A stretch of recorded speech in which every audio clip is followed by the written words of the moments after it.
how can you be an ethical energy vampire?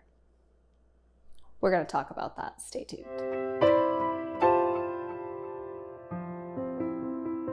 Hey everybody, welcome back. My name is Amy. I am a witch, spiritual guide, and energy healer.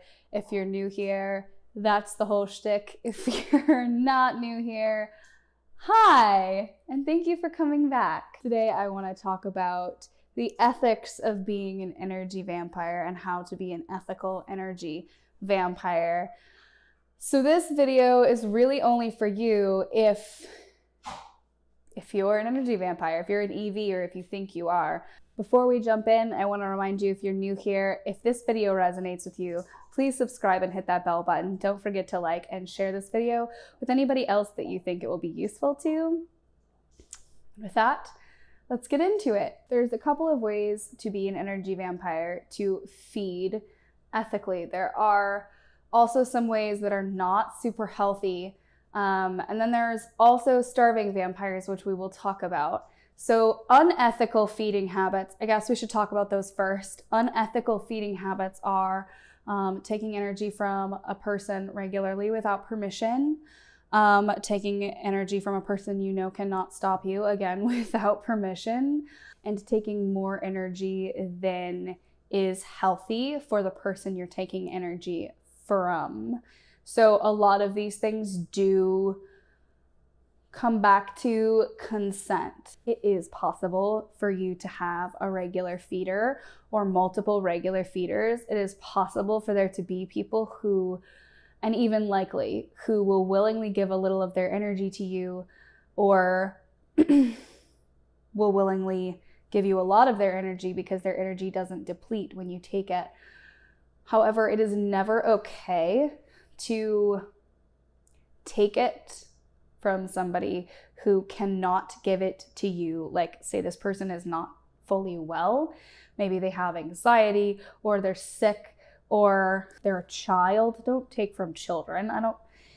Don't take from children. Ethical consent is absolutely necessary if you're taking from one person, and regularly. I feel like there are some gray areas with this. If you take a little from one person and then you never see them again, and it's kind of somebody in passing, I don't know that is unethical. You have to decide that for yourself. If you're an ethical person and you're an energy vampire, unfortunately, like, this is kind of shitty for you, because you're gonna have to do the work to figure out where you can get your energy from and where it's gonna be healthy for you from.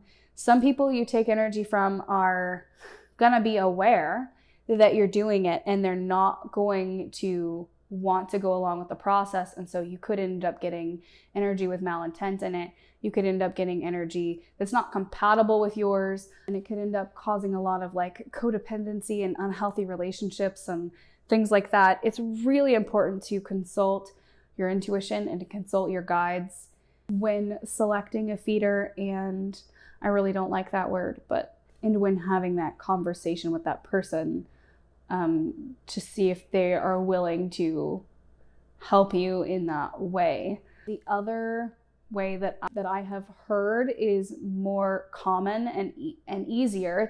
It's less work on the ethics side, is that you can feed from an entire crowd. You can do this pretty regularly. You can go into various crowds, and instead of focusing on any one person, just take a little bit from everybody that you get close to and just keep moving. Don't focus on any one person, and don't take too much. I would say like take 2 to 10% of what you would normally take, and crowdsource, surf a little, because if you only take a little bit from like 100 people, they're not even going to notice, and that is sustainable for you. It's going to be a very nice, even keel, like average sort of energy. You're not going to get a lot of the malicious stuff. You're not going to get a lot of the super happy high stuff that you're going to get addicted to. And you're almost never going to encounter the same people in a crowd twice. So you won't be affecting these people's lives, and they won't be affecting yours. And I think that this is probably one of the most practical ways in this day and age. However, I mean, the spiritual awakening that's happening right now is sort of insane, and there's a really good chance that there's somebody in your life, or there will be somebody in your life who came here, reincarnated here for the purpose of being paired with you that way. Somebody who has an abundance of energy and is meant to be with you in this lifetime for that purpose. That's totally possible. And if that's the fact for you, then I am stoked for you. I'm stoked for you both. And I wish you the best. Don't forget that every relationship takes work no matter what. If you got through this video and you were like, yes, that's me, I really hope that these methods helped you.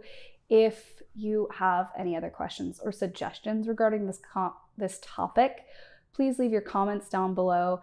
Also, if you watched this video and you were like, that's not me, maybe it was for educational reasons, or you were just curious, or perhaps you realize there might be somebody like this in your life, watch my previous 2 videos on this topic. Those ones are going to be more useful for you. Thank you so much, everybody, for hanging in there. If you're not following me on Instagram already, I highly suggest it. I post content almost every single day. And if you're interested in getting more content like this from me, consider supporting me on Patreon. New patrons at the first tier are going to receive a personal tarot or oracle reading with me for free, a video shout out as well, input on future videos, as well as access to our spiritual community, which we are growing together. I love you so much. Thank you for hanging in there. Have a beautiful day.